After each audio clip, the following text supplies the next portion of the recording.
दोस्तों 26 जुलाई 1999 ये वो पहला दिन था जब हम कारगिल दिवस मना रहे थे। इस दिवस को मनाने से पहले हमारे देश के 500 से ज्यादा जवान शहीद हुए और 1300 से ज्यादा जवान जो है घायल हुए थे। दोस्तों जब इस युद्ध को हम जीत जाते हैं तब 26 जुलाई को ये पहला जो है कारगिल दिवस मनाया जाता है।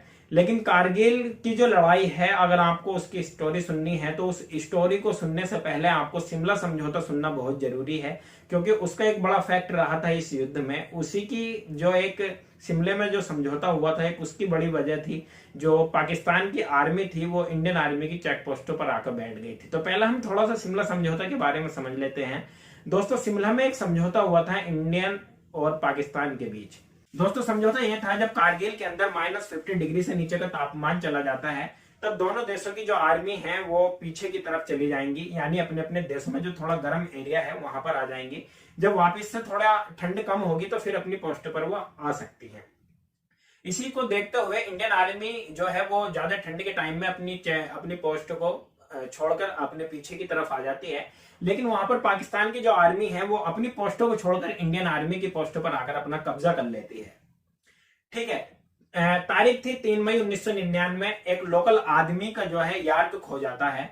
वो अपने यार्क को ढूंढता है एक दूरबीन से, और जब उस दूरबीन से देखते हुए वो अपने यार्क को देखता है, लेकिन उसको यार्क कहीं नजर नहीं आता है। उसकी एक नजर जाती है चोटी पर, जहां पर वो कुछ हलचल देखता है। इस हलचल के बारे में, यानी इसकी जानकारी वो देता है पास ही के इंडियन आर्मी की चेक पोस्ट पर। और जब वो इंडियन आर्मी इस चीज को वेरीफाई करते हैं तो उसके द्वारा दी गई जानकारी बिल्कुल ठीक होती है।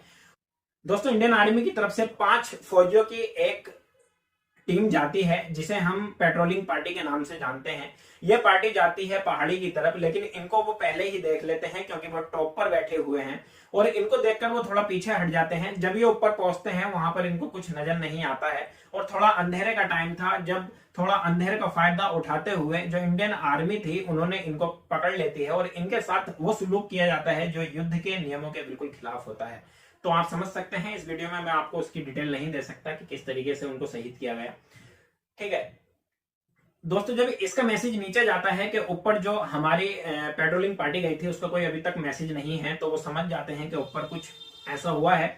फिर दूसरी पार्टी जाती है, लेकिन ये थोड़ा ज्यादा फौजियों की होती है, और जब ये ऊपर चढ़ रही होती है तो वो देखती है कि ऊपर जो है कुछ ज्यादा लोग हैं, और ऊपर से इनके ऊपर वो जो है फायरिंग खोल देते हैं, फायरिंग स्टार्ट कर देते हैं। इसकी जानकारी ये नीचे ऑफिसर को देते हैं। जैसे इसकी जानकारी लगती है उसके बाद इसकी जानकारी वो हेलीकॉप्टर के द्वारा लेते हैं। वहां पर देखते हैं कि 800 से ज्यादा जो है वो घुसपैठी कब्जा करे बैठे हैं इंडियन पोस्टों पे।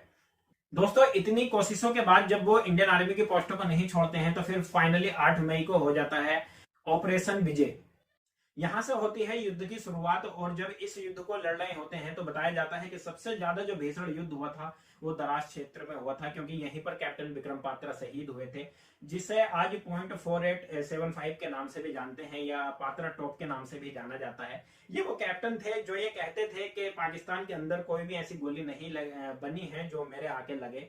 या एक इनका बड़ा फेमस डायलॉग था, ये दिल मांगे मोर। हालांकि ये डायलॉग नहीं था, क्योंकि जो एक कोड वर्ड होता है ये उसमें बात करते थे, तो इन्होंने अपना कोड वर्ड चुना था, ये दिल मांगे मोर, है ना। तो ये इस नाम से भी बहुत ज्यादा फेमस है, ये दिल मांगे मोर। अगर आप गूगल पर सर्च करते हैं तो आपको इनकी इमेज या इनकी स्टोरी सुनने को मिल सकती है। अगर आप कैप्टन विक्रम पात्रा की एक पूरी स्टोरी सुनना चाहते हैं तो आप मुझे कमेंट कर सकते हैं, मैं इनकी लाइफ पे पूरी एक स्टोरी बनाऊंगा, ठीक है, आप उसको सुन सकते हैं। तो दोस्तों वापस से लौटते हैं हम अपने टॉपिक की तरफ। दराज क्षेत्र में इसलिए सबसे ज्यादा जो है भीषण लड़ाई मानी जाती है, जो इंडियन आर्मी के फौजी थे वो सबसे ज्यादा दराज में ही शहीद हुए थे। और उसके बाद जब इसको कैप्चर कर लिया था तो समथिंग सभी चोटियों को कैप्चर कर लिया था, क्योंकि ये सबसे ज्यादा हाइट पर थी, और यहाँ पर जो घुसपैठी थे वो बहुत ज्यादा संख्या में पहले से बैठे हुए थे। फाइनली ये युद्ध जो है 84 दिन तक चला। तो दोस्तों फाइनली 24 जुलाई को प्रधानमंत्री रहे अटल बिहारी वाजपेयी ने इस युद्ध को जीतने की घोषणा की। हालांकि इसकी युद्ध की जो जीतने की अनाउंसमेंट किया गया वो 26 जुलाई को ऑफिशियली किया गया था।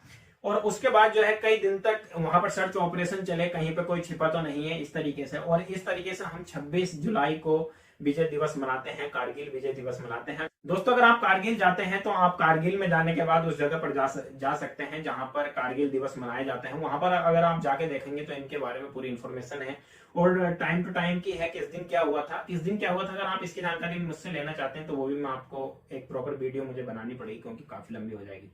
दोस्तों कैसी लगी ये वीडियो आप मुझे कमेंट करके बताना। अगर चैनल पर नए हैं तो चैनल को सब्सक्राइब कर देना। फिर मिलते हैं किसी नए वीडियो में नए टॉपिक के साथ, तब तक के लिए thank you, thanks for watching.